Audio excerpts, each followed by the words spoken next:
Good evening.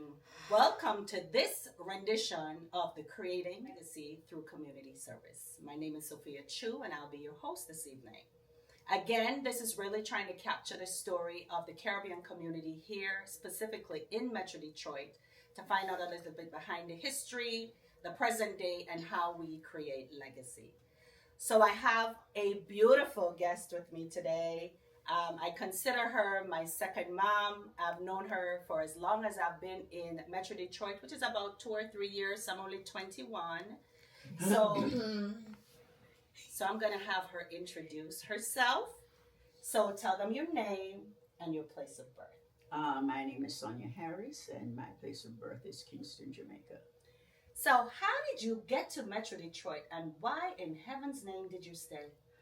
Well, I went to England to live with my mom, and I finished schooling there, went to nursing college, got engaged, got married to an American, which brought me to Detroit. So you came here for love? I came here for love, nothing else but love. Oh, wow. So I think I want to delve a little bit more into your travels from the UK to Metro Detroit. So I assume the gentleman that you married is from Metro Detroit. An American, yes. Yeah. All right. So why did you guys choose Detroit to come to versus Chicago, whatever? What was the draw for him to bring you back to Detroit? Well, his home is in Detroit, Okay. so that's why we stay here. Okay. So you would not want to live anywhere else? Yes, I've seen other places, and but because he's from Detroit, basically that's where we started the family.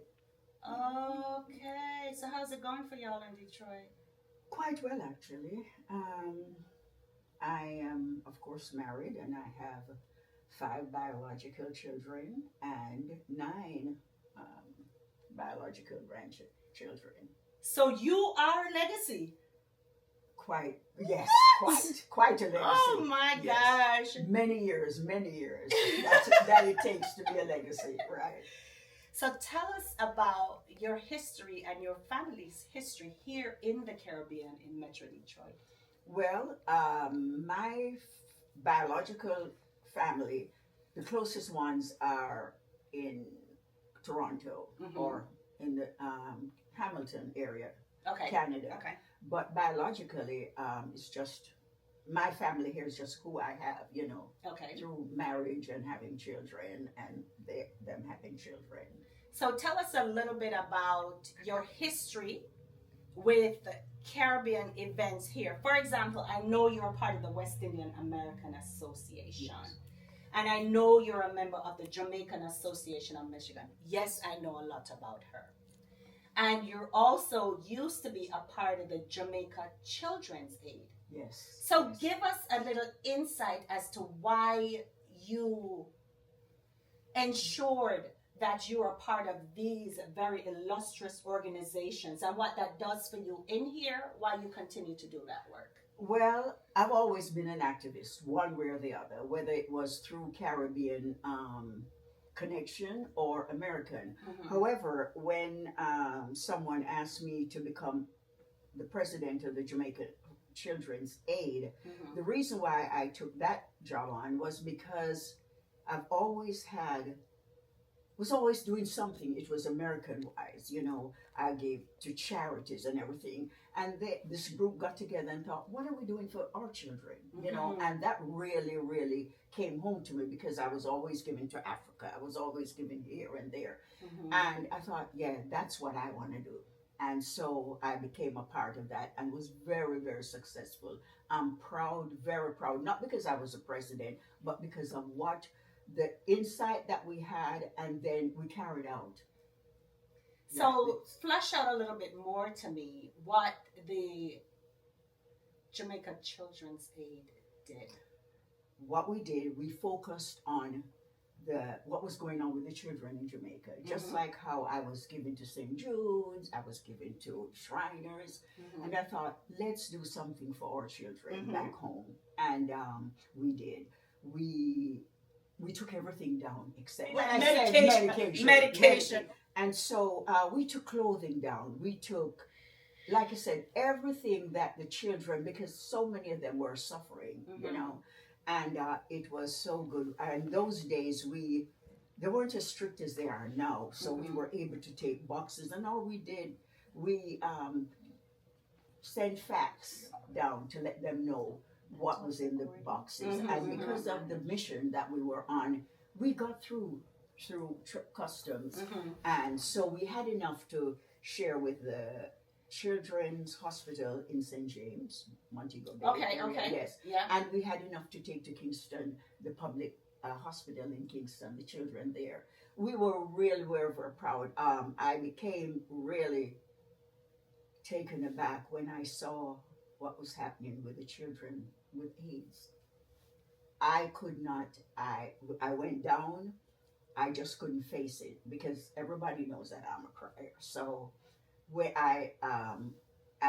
Miss Allison, she went down with me and she talked with the matrons and everything there. And I just couldn't face these kids, but we went down with incubators. We did everything, and we were really, really very proud of what that organization did for the children. Right. Yes. See, so when I met her some 2 years ago, since I'm 21, when I met her, she was a part of the Jamaican Children's Aid. That's when I met you initially when I first moved here. Yes. And then we were a part of the Jamaican Association of Michigan together. Yes. So I want you now to move the conversation to the Jamaican Association of Michigan.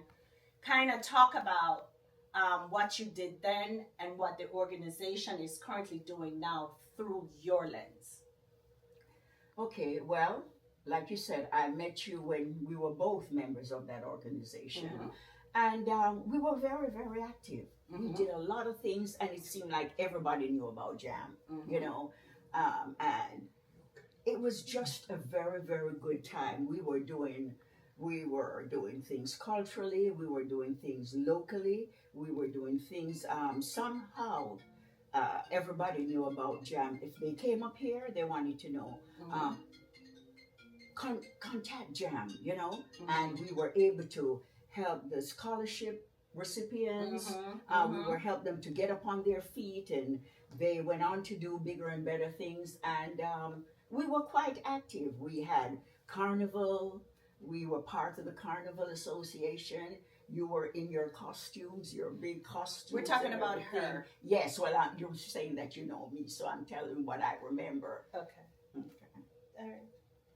So now we're going to talk about the current role that you play with the West Indian American Association. Okay. Now we know this organization is over 100 years old. They're Pretty close to my age. Go on. You're going to age me when you tell them your age, and I'm about. You're still 21. Thank you so much. So we're going to talk about what you do for the West Indian American Association, a little bit about the organization itself, and any highlights that you want to bring to mind. Well, I was introduced to the organization about, I would say, 40 years ago. But then I was raising my children, and I would only attend banquets and anything that was going on. I was not involved as I am now. About, I would say, about 7 years ago, I really became involved into the West Indian American Association. I knew of it. I would go to the cricket matches that they had in Belle Isle, you know, and the carnival, because this organization has been around a very long time. I know a lot of the founding fathers and mothers here, and I would, you know, be asked to, well, get a ticket for this and get a ticket for that, and even if I couldn't attend, I would buy a ticket because my husband and I were very, very conscious of what that does to an organization. Even if we couldn't attend, we would, you know, support. Yes. And about, like I said, 8 years ago, I became involved. And I saw I saw the legacy that they were trying to keep going with this organization. And I became a part of it. And I am now the chair for the health and wellness. So that means that I am involved in sending out um, cards, whether it's birthday, whether it's sympathy cards, which we've been getting quite a lot because a lot of the founding members and they have passed on. So we're here, and with we have a president now that not only is she the president, but we're also close, my family and I, and so we're involved. We, if something is wrong, we try to write it, and if we see anything happening that we can fix, we try to fix it. So I'm very, very much involved now into that organization more than ever, and I'm committed, very committed to that organization now. All right. So my last question is, what are your hopes for our community? I am hoping that the younger generation will see and even hear through their parents what this organization has been doing, and that we're mostly, I would say, the granddaddy or grandmommy of it all, you know, because it all came from this organization. We're trying to keep it very strong, but we're getting on and we're getting tired. But the fight still has to be. And I would like to see this organization be championed into a way like, you know, the Irish, the St. Patrick's Day. How they, because we used to be very, very vibrant years ago. We had the carnival, you know, and we had the Founders Day. We had everything going. We moved from Belle Isle to River Rouge, you know, Park, and remember them days there? yes, me know you do. Me know say you do. Anyway, I would like to see us become. I would like to see the council, the Detroit Council Board, be very, very.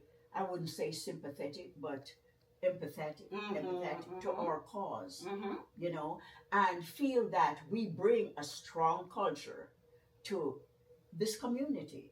You know, I remember when the folks from Toronto, when they had their carnival, we would have the next week, they would come down and help. And people came out to watch us, to see us, all the islands, you know, the trucks. I remember me handing out water to the folks who were, you know.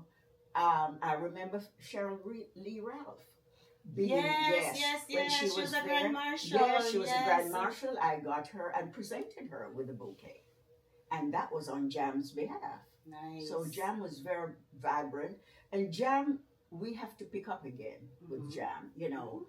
And they still ask the president, Henry Montague, and he'll call and he say, so-and-so needs this and so-and-so needs that. And we all get together, you know, and make sure that that person or persons have what they need to carry on. But I would really like to see us, and it's only going to happen when the young people take up that gavel and go with it. You hear, young people? So in closing, I know the West Indian American Association actually has a hall that's a rental space. How do people that would like to rent that space or find out more about that venue, where could they get that information from? If you could have a telephone number and an address. Yes. Well, the address is 2015 East 7 Mile Road, and it's Detroit, of course. We're located by East 7 Mile and St. Albans. The biggest street would be the Quinder. Okay. Yeah. Okay. So the next block is St. Albans. Okay. And we have a website and Telephone number. a telephone number. Yes. 313-893-3311. Oh, fantastic. Yes, and we would love to get back into the rentals because we were very, very self-sufficient when we were renting. And people would come there for showers and repasts and Concerts. They used to do concerts. Yes, there. yes. Absolutely. And I mean, we would like to see that come back again, but we need that community service. And I'm telling you, our biggest supporters were Americans. I'm telling you. Well, we expect the West Indians to come forward, But right. we have to say a big thank you to our to our American supporters. Okay. Yes. Well, thank you, Mrs. Harris, for your time. We will put the information that she mentioned, the website for the West Indian Hall, the contact phone number, and the name and address for the West Indian Hall with the link for this video should you guys want to find out more about them, to support them, and also to use that space and tell your friend to tell a friend. So again, thank you so much for your time. We will circle back with you guys to see how we can assist you guys with the growth.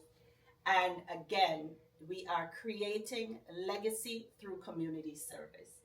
Thank you. You're quite welcome, and thank you not only as a personal friend, but what you do, because you're quite involved and you want to see this legacy stay alive.